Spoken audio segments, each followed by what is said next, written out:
Hello. देखो एक question आया हुआ है भाई, इस क्वेश्चन को एंड तक देखना, इसमें बहुत सारी चीज़ें हैं सीखने के लिए। जैसे मैं पहले इस क्वेश्चन को रीड करता हूँ। Value of load impedance ZL for which the load consume maximum power is. मतलब इस लोड इम्पिडेंस की वो वैल्यू बतानी है कि ये मैक्सिमम पावर को कंज्यूम करे, ठीक है। तो मैक्सिमम पावर को कंज्यूम करे, ठीक है। अब ये देखो ऑप्शन में देखो, एक तो 50 दे रखा है ना, और 50 और पावर फैक्टर भी दे रखा है, और पावर रेजिस्टेंस भी दे रखा है, ठीक है।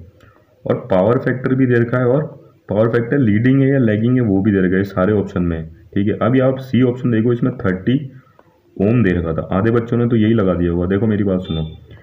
अपन जानते हैं मैक्सिमम पावर ट्रांसफर थ्योरम ये कहती है कि मैक्सिमम पावर तब ट्रांसफर होगी जब लोड रेजिस्टेंस और सोर्स रेजिस्टेंस इक्वल हो जाए। मेरी बात ध्यान से सुनना, मैं बोल रहा हूँ लोड रेजिस्टेंस और सोर्स रेजिस्टेंस इक्वल हो जाए। तो लोगों ने क्या सोचा, ये 30 आंसर है, और तो लोड रेजिस्टेंस भी कितना हो जाएगा 30। नहीं, ये गलत है। लोड मैक्सिमम पावर ट्रांसफर का केस में कि लोड रेजिस्टेंस और सोर्स रेजिस्टेंस इक्वल हो जाए तो मैक्सिमम ट्रांसफर होगी, ये सिर्फ अप्लाई होता है डीसी सर्किट के लिए, याद रखना। Maximum power transfer DC circuit में होगी। मैक्सिमम पावर ट्रांसफर तब होगी जब लोड रेजिस्टेंस और सोर्स रेजिस्टेंस इक्वल हो जाए। ये कंडीशन सिर्फ डीसी सर्किट की है। लेकिन यहाँ पे देखो जो सप्लाई दे रखी है ना, वो दे रखी है एसी, ठीक है। तो अपना ये वाला ऑप्शन तो हो नहीं सकता, ठीक है। तो अपन को इन दोनों में से कोई और लगाना है या फिर ये नन ऑफ द अबव लगाना है। अब इन दोनों में से भी लगाने के लिए अपन को एक तो जेड की वैल्यू आनी चाहिए, ठीक है। दूसरा पावर फैक्टर भी पता होना चाहिए उसकी वैल्यू क्या है, और दूसरा ये भी पता होना चाहिए कि वो लैग करेगा या लीड करेगा, ठीक है। तो मैं आपको सबसे पहले maximum power transformer theorem AC के केस में क्या कहती है ये बताता हूँ। Maximum power transformer theorem AC circuit के केस में ये कहती है कि मैक्सिमम पावर ट्रांसफर तब होगी जब लोड रेजिस्टेंस और सोर्स रेजिस्टेंस एक दूसरे के कॉम्प्लेक्स कंजुगेट होंगे। मतलब कि इमेजनरी पार्ट नेगेटिव होगा। जैसे ZS सोर्स रेजिस्टेंस अगर 40 प्लस 30 प्लस 40 J है, तो लोड रेजिस्टेंस कितना होना चाहिए 30 माइनस 40 J। ये देखो मैंने यहाँ पे लिख भी रखा है। Maximum power transfer in case of AC जब लोड रेजिस्टेंस और सोर्स रेजिस्टेंस एक दूसरे के कॉम्प्लेक्स कंजुगेट हो। मतलब जो वैल्यू ऑफ इमेजनरी पार्ट है वो रिवर्स कर जानी चाहिए। अगर load resistance positive, source resistance negative में, तो लोड रेजिस्टेंस पॉजिटिव में हो जाएगा, और सोर्स रेजिस्टेंस नेगेटिव में तो लोड रेजिस्टेंस पॉजिटिव में हो जाएगा, ठीक है। तो ऐसे करके अपने पास ZL की वैल्यू तो आ गई 30 माइनस 40 J। अब ZL का अपन मैग्नीट्यूड भी निकाल सकते हैं, अपन को पता है इन दोनों का स्क्वायर करना पड़ता है, ठीक है।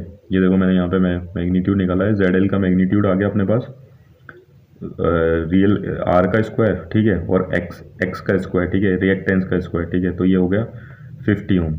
अब अपने को ये भी पता पड़ गया कि ये जो वैल्यू है इम्पिडेंस की वैल्यू आनी है ना, वो 50 ओम आनी है। लेकिन अभी अपन को पावर फैक्टर भी चाहिए, और दूसरा क्या चाहिए ये भी बताना पड़ेगा कि पावर फैक्टर लैग कर रहा है या लीड कर रहा है। तो देखो पावर फैक्टर भी निकाल सकते हैं अपन R/Z करके, ठीक है। पावर फैक्टर का फॉर्मूला भी अपन यहाँ से सीख रहे हैं, R/Z।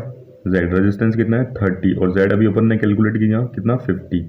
तो 30/50 3/5 इक्वल्स टू 0.6 आ गया। तो अपन को ये भी पता पड़ गया कि भाई ये जो ऑप्शन दे रखा है, ये देखो मैं वापस से यहाँ पे आता हूँ ऑप्शन कि 0.6 है पावर फैक्टर। अब अपन को ये बताना है लैग कर रहा है या लीड कर रहा है। देखो मेरी बात सुनो, अपन ने बोला था सोर्स रेजिस्टेंस कितना है 30 प्लस 40 J, ठीक है, और लोड रेजिस्टेंस उसका हो जाएगा कॉम्प्लेक्स कंजुगेट।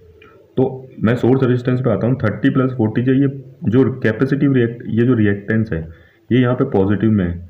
इसका मतलब क्या है, इमेजनरी पार्ट जब ये पॉजिटिव में होता है तब क्या होता है, जब अपन को पता होता है लोड क्या होता है इंडक्टिव, ठीक है।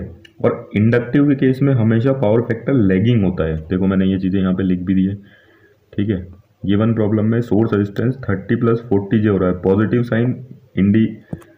साइन इंडिकेट कर रहा है कि इंडक्टिव रिएक्टेंस है, और इंडक्टिव रिएक्टेंस में क्या होता है पावर फैक्टर लैगिंग होता है। पावर फैक्टर लैगिंग क्यों होता है, क्योंकि यहाँ पे वोल्टेज लीड करता है ना। वोल्टेज लीड कर रहा है मतलब करंट लैग कर रहा है। अपन वोल्टेज और करंट के बीच में रिलेशन से ही तो बताते हैं लैगिंग है या लीडिंग है।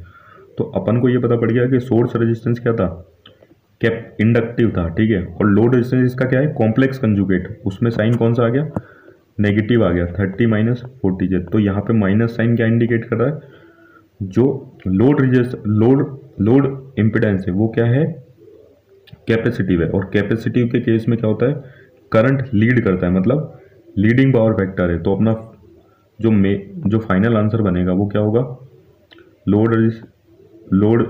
जो लोड इम्पिडेंस होगा वो 50 ओम की होनी चाहिए। पावर फैक्टर अपन ने कैलकुलेट किया 0.6 होना चाहिए, और दूसरा लीडिंग होना चाहिए मतलब कैपेसिटिव होना चाहिए। Thank you.